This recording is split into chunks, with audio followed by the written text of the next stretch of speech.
but was totally absent for the rest of the fight, where Garen was just spinning in the team and causing way too much damage to the front and back liners. I see. Blue actually having fantastic ward control right now. Purple being denied almost all their vision. Only one ward in this mid-side bush, and one by Dragon, which is not useful at all right now. Whereas, and another one just having been put down by Garen at Baron. That's a rhyme. But it's not a wrap, so here we go. Looks like there's going to be a, maximum disrespect Garen here. We'll just let it ride. We have lots of... Yeah, and that's okay. All right, well, that happened. Looks like he's trying to force an engage there. Global taunting. The Elise coming around the side, trying to poke with the spiderlings. Pretty standard. Ziggs poking back. And there you go again, Garen, and he takes a hit for it. Well, punishment is given where punishment is due. We see that Ahri making sure she secures blue buff before the fight. If she runs out of mana mid-fight, it could be the game.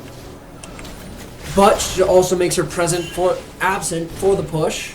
And we're just pressuring up mid lane. We're going to see Guelph pressure mid lane right now. As opposed to going for a split push, they think they can win a team fight.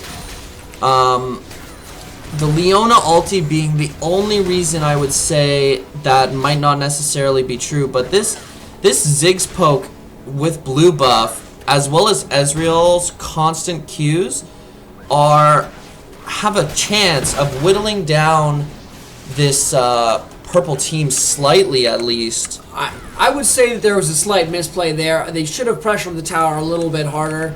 They knew that the Ahri was out of position. She showed up over here, and they gave her time to base. She's collected an item.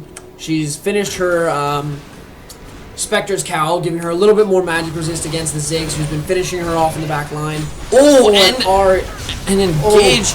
And a counter-engage. Counter-engage by Leona. Lee Sin attempting to finish off the Ahri. Doesn't look like he's going to have any success All comes in from Ziggs, and that's going to finish off the Leona. Ooh, Caitlyn trying to finish off Ziggs, but it's not going to happen. And we see a 1-for-1 trade, Lee Sin for a Leona, which is actually a good trade for the purple team. Ahri and Well trying to heal up. Ahri getting dropped very low. Oh, Ezreal!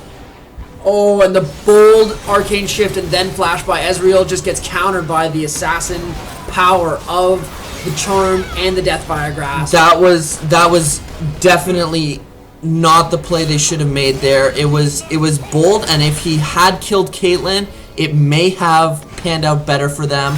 But they didn't end up killing Caitlyn. We could see the GA go down right now, and this is a very bad situation for the blue team. Yeah, that barrier on Caitlyn definitely came in big. Didn't allow Ezreal to have the finishing blow. Oh, a Randuin's. Oh, and out of range of the slow, and he manages to get away by the skin of his teeth. He does get away with his GA intact. But that bold arcane shift that you were saying by Ezreal, we've seen many times this game. It's panned out for him before, but just this time, it seems like it wasn't enough. And it looks like they've engaged Baron. They're trying to rush it.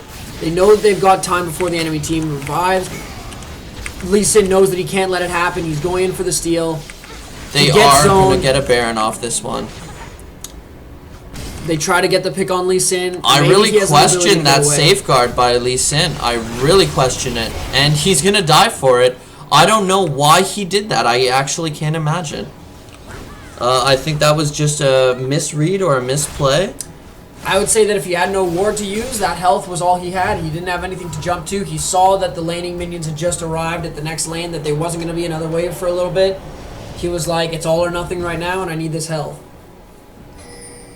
He wasn't even being chased, though. He had gotten away, was here, and then safeguarded to this ward. I think he was just preparing for the Ahri to just ult over with her ult, and then he would have been away, and that might have been the third or second charge of her dash, and maybe she wouldn't have used the last. I see. There was a lot of maybes there.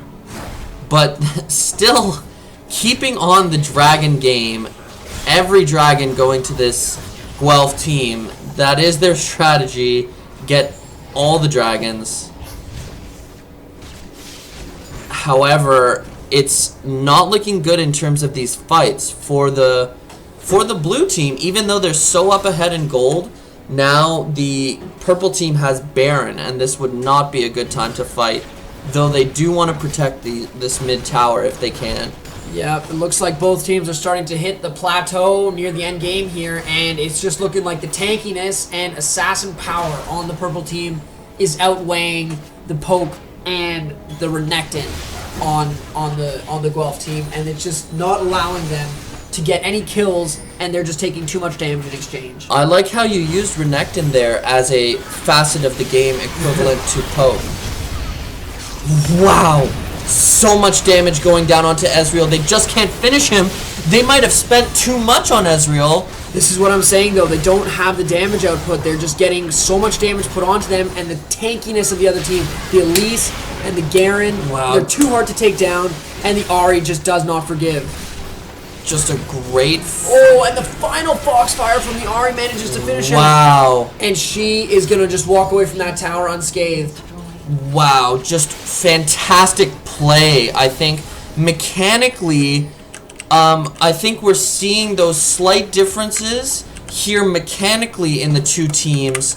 That comes from them not actually being exactly even in terms of their rating in the League of Legends ladder. This is not like an LCS game where you can just attribute it to one team's either initiation or being ahead in gold. Oh, and they managed to pressure the tower, get the inhibitor, get the tower, and almost take down Ezreal all at the same time. The death timers are getting extreme.